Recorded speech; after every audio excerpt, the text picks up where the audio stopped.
BJP ಶಾಸಕ ಧೀರಜ್ ಮುನಿರಾಜು ಮತ್ತು DCM DK Shivakumar ಮಧ್ಯೆ ಕಸದ ಗಲಾಟೆ ಜೋರಾಗಿದೆ. ಬೆಂಗಳೂರು ಹೊರವಲಯದ ಮಿಟಗಾನಹಳ್ಳಿ ಬೆಳ್ಳಳ್ಳಿ ಕಸದ ಘಟಕಕ್ಕೆ ಬೆಂಗಳೂರು ಕಸ ವಿಲೇವಾರಿ ಮಾಡಲಾಗುತ್ತೆ. ಆದರೆ ಅಸಮರ್ಪಕ ಕಸ ವಿಲೇವಾರಿ ಖಂಡಿಸಿ ಜಿಬಿಎ ಕಸದ ಲಾರಿಗಳನ್ನು ತಡೆದು ಗ್ರಾಮಸ್ಥರು ಆಕ್ರೋಶ ವ್ಯಕ್ತಪಡಿಸಿದರು. ಬಿಜೆಪಿ ಶಾಸಕ ಧೀರಜ್ ಮುನಿರಾಜು ಕೂಡ ಸ್ಥಳೀಯರಿಗೆ ಬೆಂಬಲವಾಗಿ ನಿಂತಿದ್ದಾರೆ. ಇದಕ್ಕೆ ಕೆರಳಿದ ಡಿಸಿಎಂ ಡಿಕೆಶಿ ಸುಮ್ಮನಿದ್ರೆ ಸರಿ, ಇಲ್ಲದಿದ್ದರೆ ಶಾಸಕರ ಮನೆ ಮುಂದೆ ಕಸ ಹಾಕಿಸ್ತೀನಿ, ಬಿಜೆಪಿ ಕಚೇರಿ ಮುಂದೆ ಕಸ ಹಾಕಿಸ್ತೀನಿ ಅಂತ ಗುಡುಗಿದ್ರು. ಡಿಕೆಶಿ ಹೇಳಿಕೆಗೆ ಬಿಜೆಪಿ ಶಾಸಕ ಧೀರಜ್ ಮುನಿರಾಜು ಕೂಡ ಕೌಂಟರ್ ಅಟ್ಯಾಕ್ ಮಾಡಿದ್ದಾರೆ. ನೀವು ನಮ್ಮ ಕ್ಷೇತ್ರದ ರೈತರ ಜನರಿಗೆ ಸಮಸ್ಯೆ ನೀಡುವ ಬದಲು ನೇರವಾಗಿ ನಮ್ಮ ಮನೆಗೆ ಕಸ ಸುರಿರಿ, ಸ್ವಾಗತ ಮಾಡ್ತೇನೆ ಅಂತ ಕೌಂಟರ್ ಕೊಟ್ಟಿದ್ದಾರೆ. ಪ್ರತಿದಿನ ಕಮರ್ಷಿಯಲ್ ವೇಸ್ಟ್ ನಮ್ಮ ಕ್ಷೇತ್ರಕ್ಕೆ ಕಳಿಸ್ತಿದ್ದೀರಿ, ಹೀಗೆ ಕಮರ್ಷಿಯಲ್ ಗಾಡಿ ಕಳಿಸುವಂತೆ ಇಲ್ಲ. ನೀವು ನನ್ನ ಎಸ್ಮಾ ಅಡಿ ಬಂಧನ ಮಾಡಿ 6 ತಿಂಗಳು ಕ್ಷೇತ್ರದ ಜನರಿಗಾಗಿ ಜೈಲಿಗೆ ಹೋಗಲು ಸಿದ್ಧ ಅಂತ ಧೀರಜ್ ಮುನಿರಾಜು ಡಿಕೆಶಿಗೆ ಸವಾಲ್ ಹಾಕಿದ್ರು.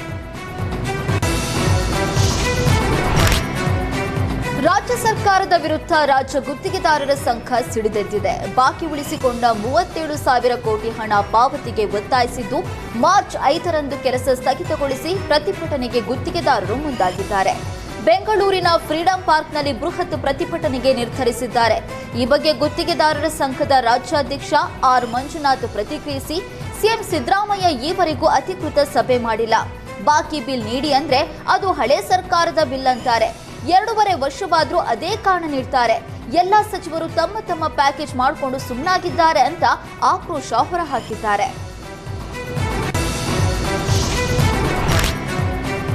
ಪ್ರತಿಭಟನೆಗೆ ಸಜ್ಜಾದ ಗುತ್ತಿಗೆದಾರ ಸಂಘದ ವಿರುದ್ಧ ಡಿಸಿಎಂ ಡಿಕೆ ಶಿವಕುಮಾರ್ ಗರಂ ಆಗಿದ್ದಾರೆ. ಮೊದಲು ಕಾಮಗಾರಿ ನಿಲ್ಲಿಸಲಿ ನೋಡೋಣ, ಕಮಿಷನ್ ಇದ್ರೆ ದೂರು ಕೊಡಲು ಹೇಳಿ ಅಂತ ತರಾಟೆಗೆ ತೆಗೆದುಕೊಂಡಿದ್ದಾರೆ. ಬಿಜೆಪಿ ಕಾಲದಲ್ಲಿ ಯಾಕೆ ಕಾಮಗಾರಿ ತೆಗೆದುಕೊಂಡ್ರು, ಬಿಜೆಪಿ ಕಾಲದಲ್ಲಿ ಕೆಲಸ ತೆಗೆದುಕೊಳ್ಳಬೇಡಿ ಅಂತ ಹೇಳಿದ್ದೆ, ಕೆಲಸ ನಿಲ್ಲಿಸೋರು ನಿಲ್ಲಿಸಲಿ, ಏನ್ ಬೇಕಾದ್ರೂ ಮಾಡ್ಲಿ ಅಂತ ಗುತ್ತಿಗೆದಾರರ ವಿರುದ್ಧ ಗುಡುಗಿದ್ರು.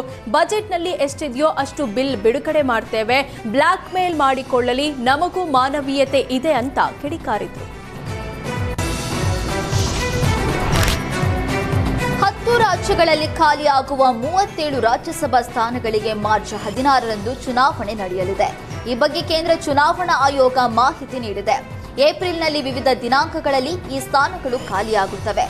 ಮಹಾರಾಷ್ಟ್ರ, ಒಡಿಶಾ, ತೆಲಂಗಾಣ, ತಮಿಳುನಾಡು, ಛತ್ತೀಸ್ಗಢ, ಪಶ್ಚಿಮ ಬಂಗಾಳ, ಅಸ್ಸಾಂ, ಹರಿಯಾಣ, ಹಿಮಾಚಲ ಪ್ರದೇಶ ಮತ್ತು ಬಿಹಾರ ಸೇರಿದಂತೆ 10 ರಾಜ್ಯಗಳಲ್ಲಿ ಚುನಾವಣೆ ನಡೆಯಲಿದೆ.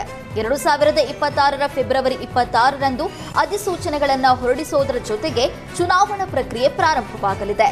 ಮತದಾನದ ದಿನದಂದೇ ಮತ ಎಣಿಕೆ ನಡೆಯಲಿದೆ.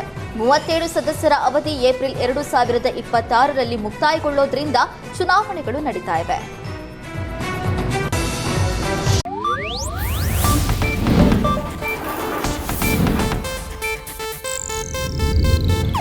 ಇದು ಏಷ್ಯಾನೆಟ್ ನ್ಯೂಸ್ ನೆಟ್ವರ್ಕ್ ಪ್ರಸ್ತುತಿ.